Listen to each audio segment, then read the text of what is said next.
Assalamualaikum warahmatullahi wabarakatuh.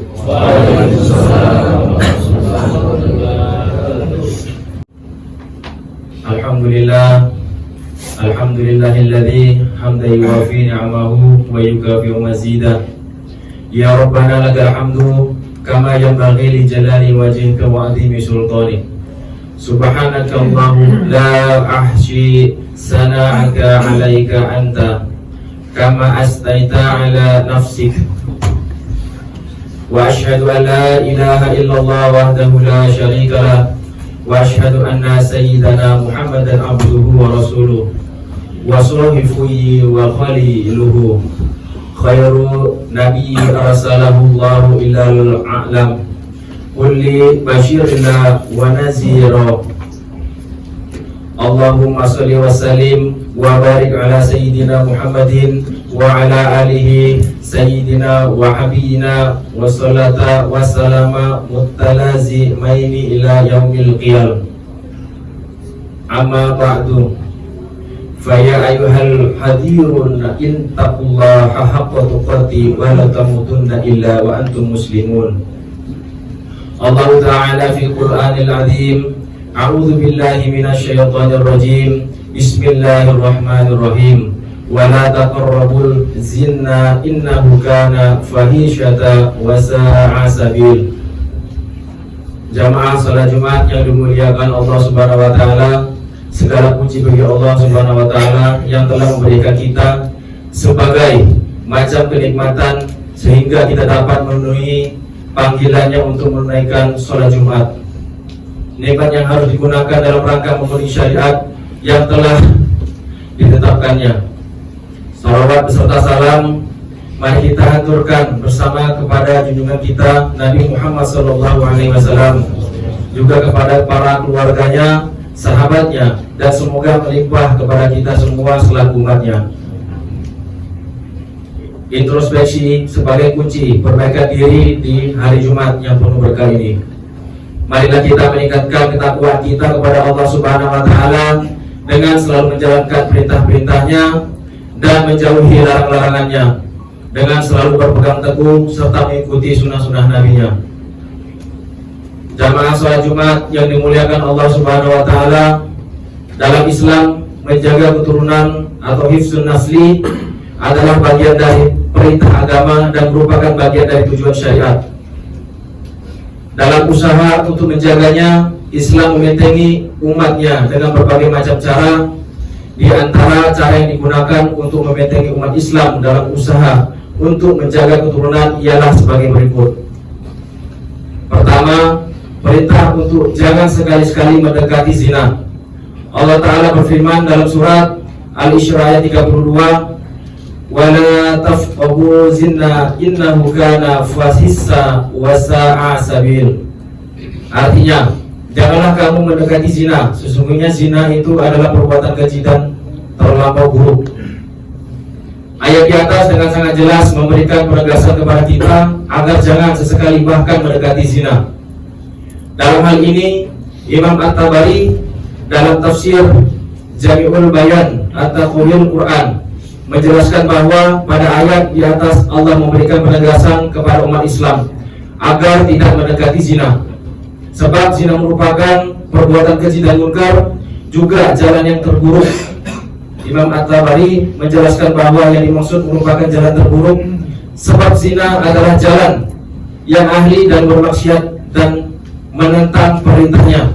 Maka alangkah buruknya jalan yang mengantarkan pemiliknya kepada neraka jahanam. Jamaah sholat Jumat yang dimuliakan Allah Subhanahu wa taala, perintah yang kedua ialah perintah agama dalam menjaga pandangan dan kemaluan dari yang tidak halal, masih menjadi bagian cara agama untuk usaha menjaga diri dari terjerumus ke dalam perzinahan. Allah Ta'ala berfirman, kullil mu'minin yaghuddu min absarihim wa yaf'adhu farjahum dzalika azka lahum innallaha ghaniyyun bima yasnaun. Artinya, katakanlah kepada laki-laki yang beriman, hendaklah mereka menjadi pandangannya dan memelihara kemaluannya, Demikian itu lebih suci bagi mereka. Sesungguhnya Allah Maha teliti terhadap apa yang mereka perbuat. Ayat di atas menjelaskan pentingnya bagi umat Islam untuk menjaga pandangan dan kemaluannya dari sesuatu hal yang tidak dihalalkan untuknya. Imam Asyuyuti dalam Tafsirul Jalani menjelaskan bahwa ayat di atas merupakan perintah tegas dari Allah kepada umat Islam agar menjaga pandangan terhadap lawan jenis dan menjaga kemaluannya. Maksudnya ialah dari hal yang tidak halal untuk melihat, menjaga pula kemaluan mereka dari hal yang tidak halal dilakukan dengannya, sebab itu lebih bersih dan baik bagi mereka. Sesungguh Allah mewaspadai bagi apa yang mereka perbuat dengan mata dan kemaluan mereka, sehingga Allah nantinya akan membalasnya. Jamaah salat Jumat yang dimuliakan Allah, adapun yang ketiga ialah perintah menjaga diri dan keluarga dari api neraka dalam usaha memberantas perzinahan dan tindakan kekerasan seksual, selalu dalam menjaga diri agar tidak terjerumus.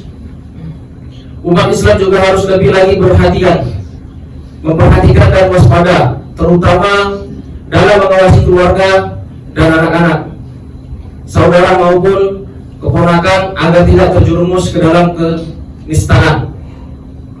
Allah Ta'ala berfirman dalam surat At-Tahrim ayat 6, Ya ayyuhallazina amanu qu anfusakum wa ahlikum naran waquduhan nas wal hijaratu 'alaiha malaikatu hidadun syiradun la ya'sunallaha ma amrahum wa yaf'alun ma yu'marun.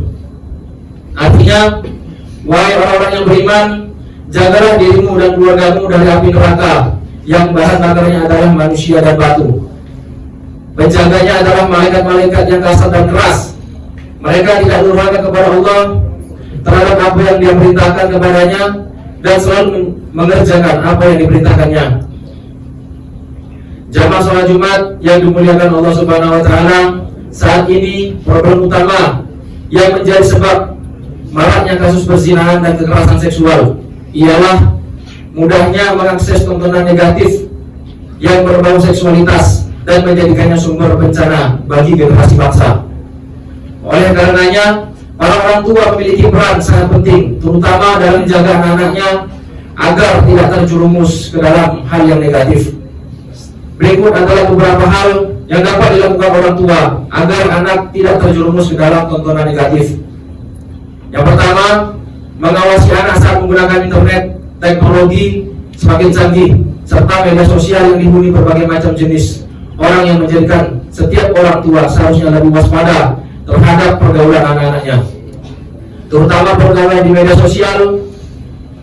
Imam Fakhruddin Ar-Razi dalam Maftihul Ghaib menjelaskan bahwa menjaga diri dan keluarga merupakan keharusan bagi setiap muslim. Menjaga diri dan keluarganya tentunya dapat dilakukan dengan berbagai macam cara.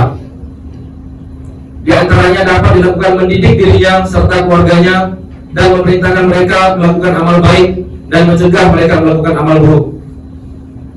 Yang kedua, membentengi anak dengan pelajaran agama, termasuk kewajiban orang tua ialah membentengi anak dengan pelajaran agama dan nilai-nilai serta norma-norma Islam. Dengan melakukannya, maka orang tua telah melaksanakan kewajibannya sebagai orang tua kepada anak. Dan anak yang tumbuh dalam pendidikan agama yang baik serta religius akan menjadi bekal persiapan generasi madani untuk bangsa. Rasulullah Shallallahu Alaihi Wasallam bersabda, "An Jabir bin Samurah radhiyallahu anhu, qala Rasulullah Shallallahu Alaihi Wasallam, la yawuddu barajalu waladahu khairun min yatasaddaq bisa'in arjahu Tirmidzi." Yang artinya dari sahabat Jabir bin Umar radhiyallahu anhu sallallahu alaihi wasallam bersabda, pengajaran seorang pada anaknya lebih baik daripada ibadah atau pahala, sedekah, satu dan lainnya. Yang ketiga, mengedukasi anak agar memanfaatkan teknologi untuk hal positif. Hal penting selanjutnya yang perlu ditanamkan orang tua sejak dini kepada anak-anaknya terkait kemajuan teknologi ialah cara memanfaatkan yang baik.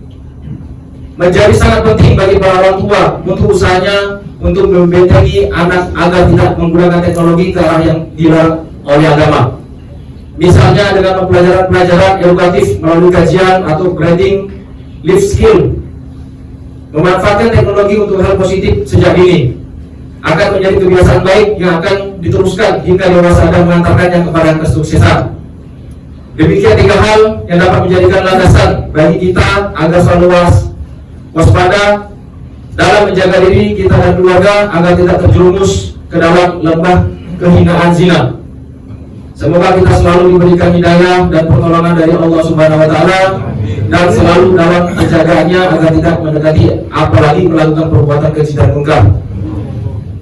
Barakallahu li wa lakum fil Qur'anil azim wa nafa'ni wa iyyakum bima fihi minal ayati wa zikril hakim wa taqabbal minni wa minkum tilawatahu innahu huwas samiul alim wa astaghfirullahal azim li wa lakum wa li sa'iril muslimin wal muslimati faya fawzal mutatadhafari an wa ya nazata fa inna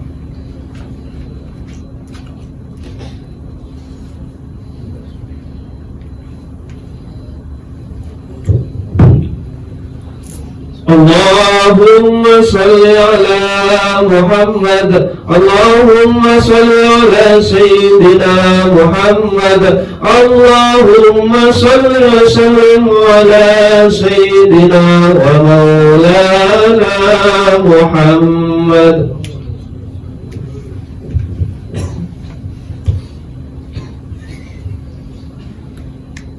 Alhamdulillahilladzi an'amana bi ni'matil iman wal islam wassalatu wassalamu ala sayyidina Muhammadin khairil anam wa ala alihi wa ashabihi al-kiram. Asyhadu an la ilaha illallah al-malikul qudusus salam wa asyhadu an la sayyidana wa nabiyyana wa Muhammadan abduhu wa rasuluh sahibul syarafil iktiram. Amma ba'du fa ya ayyuhan nas usyikum wa nafsi bi taqwallahi faqad fazal muttaqun. Faqala Allah Ta'ala inna Allaha wa malaikatahu yusalluna 'alan nabi ya ayyuhallazina amanu sallu 'alaihi wa sallimu taslima. Allahumma shalli wa sallim ala sayyidina Muhammadin wa ala ali sayyidina Muhammad kama shallaita ala sayyidina Ibrahim wa ala ali sayyidina Ibrahim wa ala sayyidina Muhammad wa ala ali sayyidina Muhammad kama barakta ala sayyidina Ibrahim wa ala ali sayyidina Ibrahim fil alamin innaka Hamidum Majid. Allahumma faradu 'anil khulafa'ir rasyidin wa an ashabin nabiyyika ajma'in wa tabi'in tabi'ina wa tabi'ihim illa yaumiddin. Allahumma ighfir lil mu'minina wal mu'minat wal muslimina wal muslimat al ahya'i minhum wal amwat. Allahumma dafa anna al ghala wal waba faq'u anna wal amrada wal fitnata ma la yadfa'una khayraka an baladina hadha Indonesia khassah wa an sa'iri biladil muslimin ammata ya rabbal alamin. Rabbana atina fid dunya hasanah wa fil akhirati hasanah wa qina adzabannar. Ibadallah innallaha ya'muru bil adli wal ihsan wa ita'i dzil qurba wa yanha 'anil fahsya'i wal munkar wal baghi ya'idzukum la'allakum tadhakkarun. Wadhkurullahal azim yadhkurukum washkuruhu ala ni'amihi yuridkum wa la dzikrullahi akbar. Aqimis shalah.